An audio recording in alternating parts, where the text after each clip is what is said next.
Caro ouvinte, alguma vez você já se perguntou se existe reencarnação? Ou você, por ser católico, não aceita a doutrina da reencarnação e gostaria de saber como responder àqueles que acreditam?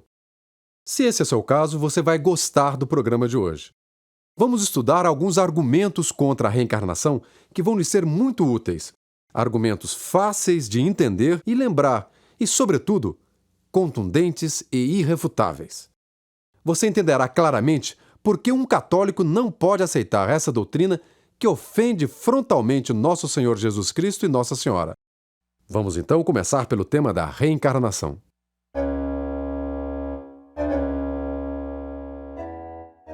O tempo deste programa não nos permitirá falar de todos os erros contidos na chamada doutrina reencarnacionista, mas veremos alguns pontos suficientes para refutá-la. Reencarnar significa voltar a tomar corpo. Em outras palavras, segundo essa falsa crença, um espírito que já esteve num corpo anteriormente, depois de estar um tempo, não se sabe onde, transfere-se para um outro corpo, dando início a uma pretendida nova vida. Os reencarnacionistas dizem que não se sabe quanto tempo o espírito fica por aí, esperando para se reencarnar. Pode ser horas, meses ou anos. Isso já levanta uma primeira pergunta. Quando e como o espírito iniciou a sua longa trajetória através de novos corpos? A resposta do espiritismo para essa questão é mistério. Mistério que é inútil querer explicar, afirma o tristemente conhecido fundador do espiritismo, Allan Kardec. E fica por isso mesmo. Os espíritas afirmam assim, com a maior simplicidade, que não se sabe de onde vêm os espíritos. Dizer que não se sabe de onde vêm os espíritos é uma afirmação sem nenhuma base racional ou científica. Para nós católicos, cada alma é criada por Deus num determinado momento. Não há nenhum mistério. Vem agora outro ponto escabroso da crença reencarnacionista. Os tais espíritos não se reencarnam só em corpos humanos, mas também em minerais, vegetais e animais. Imagine então que o espírito anda por aí, solto, e de repente resolve encarnar-se numa pedra, numa árvore ou numa barata. Segundo os espíritas, quando se mata uma barata, liberta-se o espírito que estaria nela. E esse espírito, depois de passar algum tempo por aí, resolve se reencarnar numa cobra, ou num rato, ou até num outro ser humano. Você pode imaginar então que neste momento em que está havendo uma epidemia de dengue, para os espíritas, os mosquitos da dengue são habitados por espíritos. Já dissemos que a alma espiritual do homem é criada por Deus. E é preciso acrescentar que é criada por Deus para constituir, junto com o corpo, um ser humano. Portanto, só os seres humanos têm alma espiritual, e isso é o que fundamentalmente nos distingue dos outros seres vinculados à matéria, que fazem parte da criação. Vejamos outra afirmação absurda dos reencarnacionistas. Segundo eles, todo o mal realizado é uma dívida contraída que deverá ser paga. Se não for paga em uma existência, sê-lo-á na existência seguinte, ou nas seguintes. Então, para eles, se alguém nasce cego ou aleijado, surdo ou mudo, é porque sofre castigos de pecados cometidos em vida passada. Portanto, esse pobre ser humano estaria sendo castigado sem ao menos saber por quê. E isso pode continuar acontecendo por longas e intermináveis séries de reencarnações. Não é incrível? Os reencarnacionistas chegam a afirmar que não se conhece nenhum espírita que se lembre das vidas anteriores. Ora, segundo a doutrina católica, não basta expiar uma falta. É necessário também procurar emendar-se para não voltar a cometê-la. Como então fazer para não voltar a cometer uma falta que não se sabe qual é? Um jogo de adivinhação que os espíritas não se preocupam em explicar. Vamos acrescentar um último argumento, que é de caráter religioso. O que dizem as Sagradas Escrituras sobre o assunto?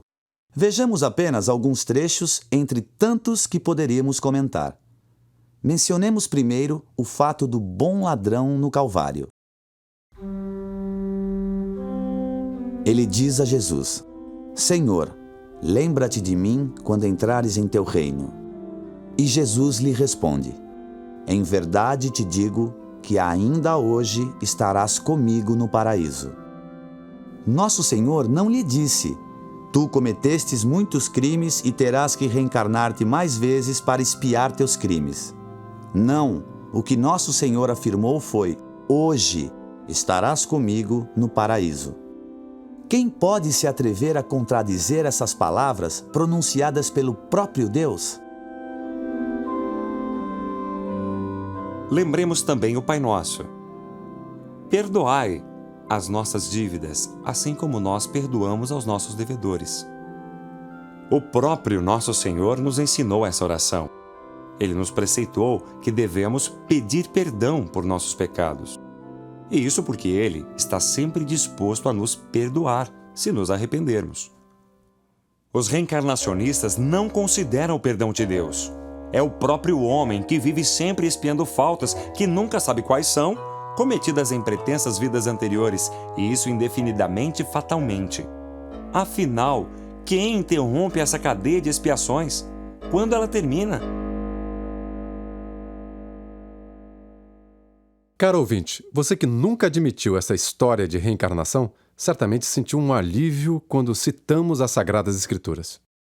Porque as teorias dos tais reencarnacionistas que acabamos de ouvir são próprias a acachapar, a negar a esperança, a não dar desejo da felicidade e da felicidade eterna. Numa palavra, são mentiras diabólicas.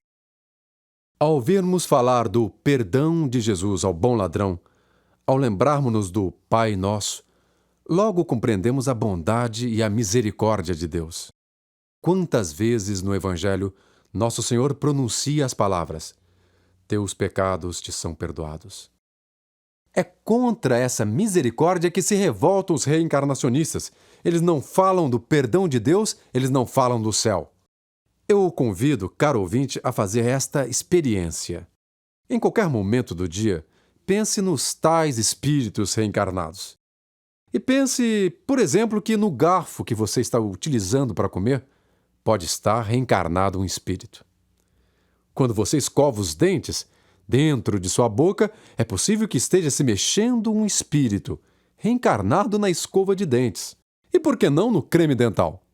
Ou você, quando come um pedaço de pão, está mandando para dentro de seu estômago o espírito que está encarnado no pedaço de pão. Quer fazer ainda uma experiência mais forte? Se você é pai ou mãe, ao pegar o seu bebê nos braços, doce, meigo, tenro, você seria capaz de pensar que nessa criança, que é seu filho, habita o espírito de um ex-assassino? Mas há um ponto particularmente grave na falsa crença da reencarnação. Os reencarnacionistas, se quisessem ser lógicos, precisariam aceitar que Nosso Senhor Jesus Cristo era a reencarnação de pessoas anteriores e que, portanto, depois de morrer na cruz, poderia talvez reencarnar-se em outras pessoas. Dá até arrepio pensar em um tal absurdo que consistiria também numa grave heresia. Como se pode imaginar que Nossa Senhora tivesse sido a reencarnação de pessoas anteriores e que tivesse continuado a se reencarnar? Vamos terminar essas considerações lembrando as últimas palavras do Credo. Creio na remissão dos pecados, na ressurreição da carne e na vida eterna. Era isso que tínhamos para te contar hoje. Comente aí embaixo o que você achou, mas também dê um like, inscreva-se no canal e acione o sininho para que esse canal cresça cada vez mais aqui no YouTube. E não esqueça de acender uma vela a Nossa Senhora de Fátima, para incluir seus pedidos na Santa Missa deste sábado. Não pagará nada. Ó meu Jesus, perdoai-nos, livrai-nos do fogo do inferno, levai as almas todas para o céu e socorrei principalmente as que mais precisarem. Amém.